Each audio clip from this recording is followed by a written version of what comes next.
Pessoal, eu tô num lugar aqui muito especial e queria gravar esse vídeo aqui para explicar mais ou menos o que está acontecendo aqui. Esse lugar aqui, ó, ele chama Siccar Point, tá? É um penhasco aqui na Escócia. É um penhasco até bastante íngreme. Vou filmar do lado de cá aqui, fazer a descida ali como é que é íngreme. E o que tem de especial nesse lugar é que no final do século XVIII ali, né, o James Hutton veio, fez uma viagem, né? Fez várias viagens aqui pela costa da Escócia de barco. Eles iam parando nesses lugares e estavam tentando juntar evidências para a teoria dele, que era a teoria da Terra, né? E essa teoria ela postulava aí que a Terra está sempre dinâmica, né? Está sempre em ciclos. Então o que era montanha é erodido, vira o sedimento que foi erodido da montanha vai para o mar. Quando ele cai no mar, ele vai ser ali soterrado, vai virar rocha, né? Vai sofrer pressão, temperatura, vai virar rocha. E depois esse sedimento que está no fundo do mar vai ser erguido, vai virar montanha de novo, sempre em ciclos, né?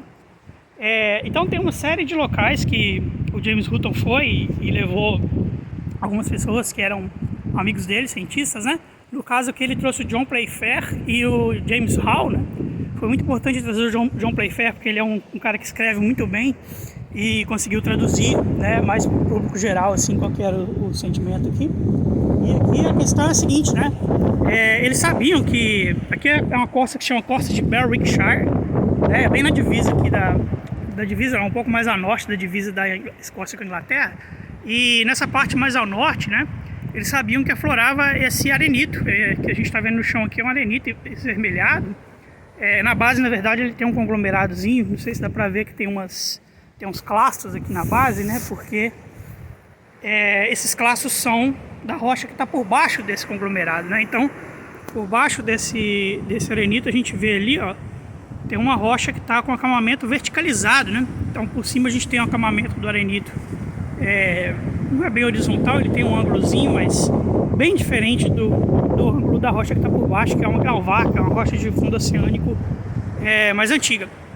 E qual que foi a grande sacada do Hutton, né? Ele percebeu que essa superfície que está bem aqui, ó, que divide essas duas camadas de rocha, né?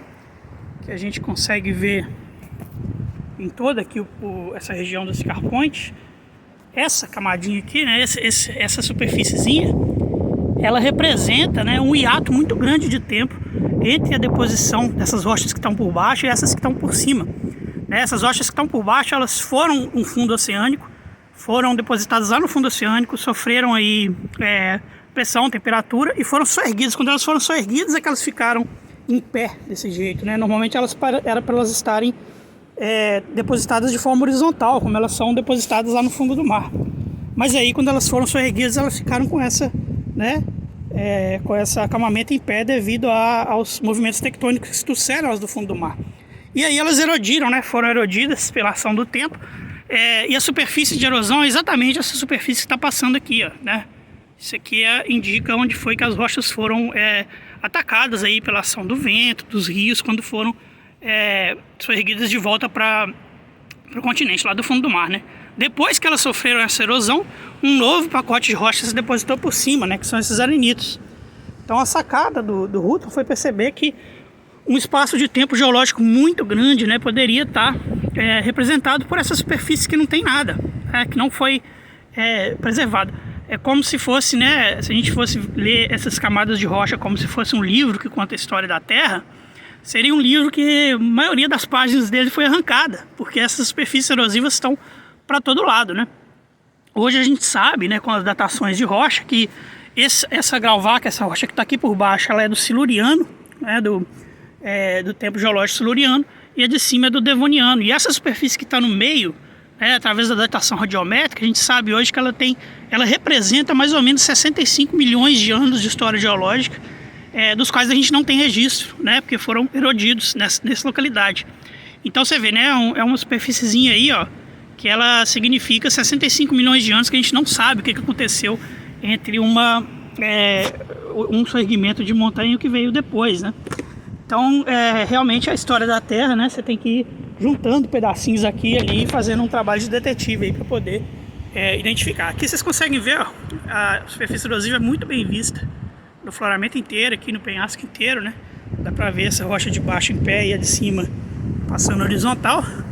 Inclusive, né, o Hutton, quando eles vieram para cá, eles já sabiam mais ou menos o que estavam procurando, né? Porque, como eu disse, aqui para norte a flora é esse arenito e para sul a flora é esse grauwacke em pé. Então eles vieram procurando um lugar onde conseguissem ver o encontro entre as duas camadas, né? E ele viu isso muito bem na face do penhasco, como vocês estão vendo ali, né? Isso eles conseguiram ver de barco. Mas a grande surpresa, e por isso que o Siccar Point é um lugar de peregrinação geológica, né, no mundo inteiro, foi que aqui eles conseguiam andar em cima dessa superfície erosiva, né? Dessa discordância. Então, isso é uma coisa que é muito difícil, né? Em qualquer lugar do mundo. Somente num país de intemperícia tropical como no Brasil, né? Você conseguir pôr a mão nessas superfícies, porque normalmente elas são erodidas, vão embora também, né? Então, por isso esse lugar tem esse valor imenso aí para a comunidade geológica e para a ciência do mundo inteiro, né? Então, quando eu disse que o John Playfair ele conseguia traduzir muito bem, né? O Hutton era muito famoso por escrever de forma muito difícil, então era bom ele ter esse amigo que conseguia colocar as coisas de forma poética. Então, quando o Hutton trouxe ele aqui, né, em Siccar Point, ele disse o seguinte: na verdade a citação inteira é até mais bonita que isso, depois eu vou procurar ela, que ele tem umas palavras mais legais, mas a frase principal é que a mente dele pareceu rodopiante quando ele olhou tão fundo no abismo do tempo, quando ele olhou para aquela discordância ali, né? Então tinha essa discussão muito grande sobre a idade da Terra, tempo geológico, né? Quem era naturalista, quem saía para ver a natureza por aí, já sabia que aquela história de que a Terra teria 6.000 anos, né? Contada pelo registro das gerações, já sabiam que isso estava errado, né? Precisava de muito mais tempo. E isso aqui foi uma pedra fundamental, né? Nessa questão, que até veio influenciar muito Darwin depois, na teoria da evolução dele, etc. Que necessitava de um tempo muito grande para a evolução das espécies, né? Então, Playfair traduziu isso aí, a mente dele ficou rodopiante quando ele olhou assim tão fundo nesse abismo, né? Que quão profundo era o tempo geológico. E na teoria da Terra, né, do Hutton, nas suas frases finais, aí coloca que chegou à conclusão que para a idade da Terra não há nem vestígio de começo e nem perspectiva de um fim, tá? Hoje a gente sabe que a gente tem números bem balizados para um começo. Um fim ainda é uma história que fica mais em aberto, né? Então fica esse ponto aqui, ele é considerado por muitas pessoas, né, pela maioria da comunidade científica das geociências, né, como um dos locais de nascimento da geologia moderna, né? A geologia moderna nasceu com esse olhar do tempo profundo. É claro que a gente, como ser humano, né, filosoficamente, sociologicamente, a gente fica procurando esses marcos, essas gavetas assim. É claro que o Hutton, assim como Newton e outros, né, falava, ele só conseguia chegar tão longe porque ele estava se apoiando nos ombros de gigantes, né? Então, antes de Hutton veio aí Steno com as leis da estratigrafia moderna e tudo, né? Então, era um momento já inclusive conhecido como o iluminismo escocês, né, onde Hutton estava aqui em contato com outros pensadores da época, como Mott, né, o Hume. Todos eles eram parte da comunidade científica, né, que estava fomentando esse tipo de coisa na época. Então, todas essas conjunturas, né, acabaram levando a esse momento que o James Hutton apresenta sua teoria da Terra, tendo aqui essa discordância, assim como outras aqui ao redor na Escócia, né, como pedra fundamental. Então isso é considerado por muita gente aí como o local onde nasceu a geologia como ciência, né, a geologia moderna.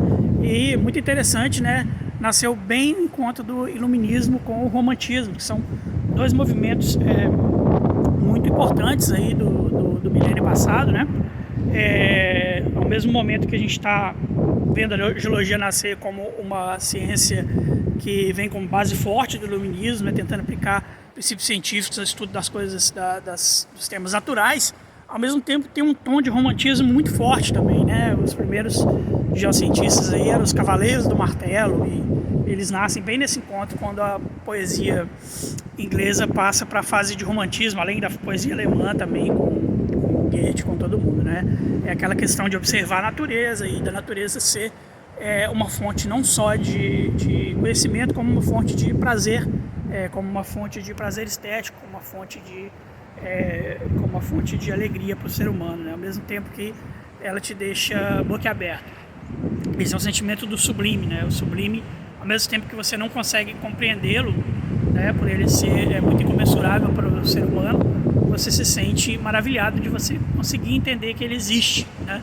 O sentimento sublime, ele tem essa complexidade de te deixar meio paradoxalmente ali, né, embasbacado e maravilhado ao mesmo tempo. Isso aí, pessoal.